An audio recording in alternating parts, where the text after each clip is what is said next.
I believe that there are several reasons why games can be used effectively in education. First of all, because the games are fun, the user feels encouraged to continue. Rather than simply feeling an obligation to learn, the user may actively enjoy it. This can increase the user's desire and motivation to continue learning. We see this a bit with the game The Oregon Trail, which is linked in the website.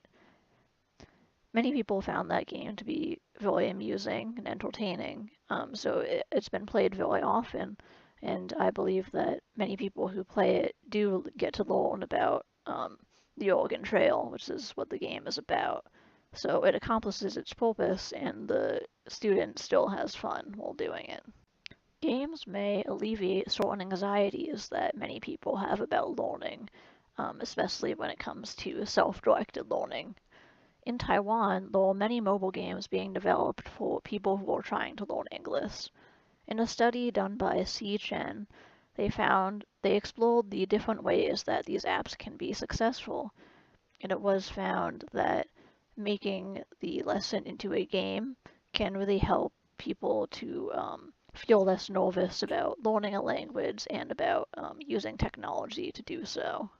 This makes it a lot easier for someone to decide to download an app in order to learn a new skill. In many ways, learning via gaming can be constructivist and experiential. In many cases, playing the game is a self-directed activity. The user chooses the educational route they want to take. Games can allow the user to consider the concepts being taught to them more carefully, as due to the interaction, they can look at the concept in different ways. In one study, engineering students were taught some engineering concepts via a game. The researchers found that they were better able to apply the concepts they had learned to other facets of their professions and their lives. Games may allow for more reflection than other traditional methods. Adding a game to the curriculum can be part of providing a multifaceted learning process. It can also increase the enjoyment that might come along with learning.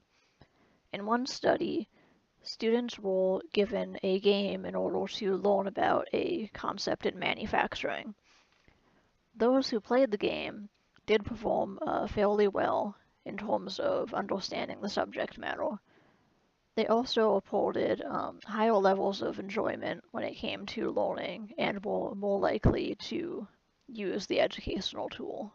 Anyone can learn from a game, even if they do not have a base knowledge in the subject matter. In some situations, playing an educational game may be even better than simply reading information. In one study, subjects were being taught to recognize melanomas. The subjects were either given an educational game or an informational pamphlet about the subject. Those who played the game performed slightly better on average when they were tested on their ability to recognize melanomas. It seems that games can be an incredibly useful tool in education. They may increase the students' interest in the subject and may increase their enjoyment of the learning process.